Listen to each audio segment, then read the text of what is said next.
Hey guys, it's a bit cold and miserable and rainy and stuff today, so I've decided to get on with some preserving because that is one of the absolute best things about growing your own food is the fact that you can eat it when it's fresh, you can eat it like months later if you do the right thing with it. So the first one that I've got today, and I'm going to do a couple of my herbs, is my spring onions. Now I grew all of these spring onions since spring. What I'm going to do today though is I'm going to dehydrate some, and I'm also going to put some in the freezer. So when I put them in the freezer, I chop them up and stick them into just a Ziploc bag, squeeze all of the air out of it, and then into the freezer. And whenever you need them really bright and fresh and vibrant still, this is the way to go. The other thing that I'm going to do is dehydrate them. And once they're dehydrated, I just pop them into an airtight jar, and they turn out a little bit crispy, a little bit crunchy, but these keep for ages and are shelf stable. So as long as you keep them in their airtight jar, not in the bright light, try and keep them, away from bright light. They stay nice and green, fresh, and they offer a really beautiful taste to anything that you'd usually use onions in. So I use these all the time, and I mean, they take up heaps less room than actual onions and heaps less room to grow than actual onions.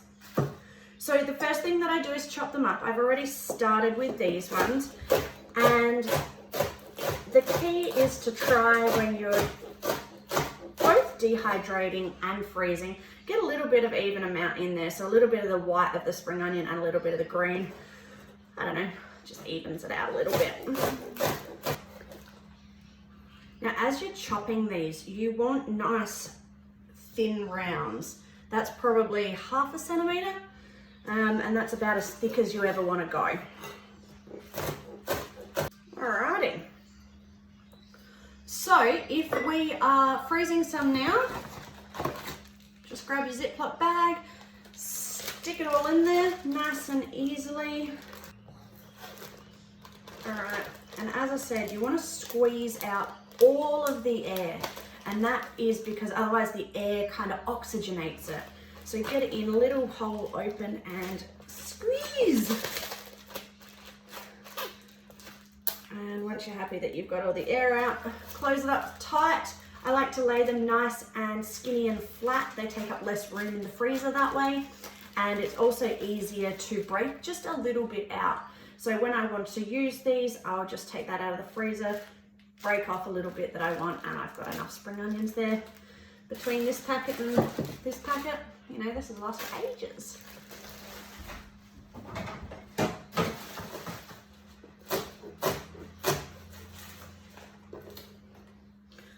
Alright, the other way of preserving spring onions that I like to do is in the dehydrator. Now, I got my dehydrator for Aldi. It was about 40 bucks. I was super excited about that, and it works wonderfully. So the dehydrator comes with a whole heap of these trays, and they stack on top of each other, and you put whatever it is that you want to dry on these. The air comes up through the middle, there's a lid on top, and it goes really, really slowly at a really low temperature. You could also do this in the oven, but that's what a dehydrator's for. Now with the spring onions, these holes in the trays are quite big, so the spring onions will just fall straight through. So what I do is I've cut up some baking paper, and I just lay 4 little squares of baking paper on my dehydrator tray.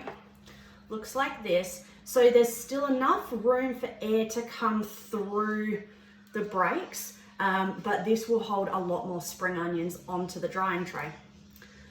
Now the tray at the bottom gets the most heat because it's closest to the air and the heat source. So I put the whiter parts of the spring onion down there because they do take a little bit longer to dehydrate. A nice layer on there. And then I put it onto my dehydrator. And this is my dehydrator. So I will just do that a couple more times and show you what it looks like.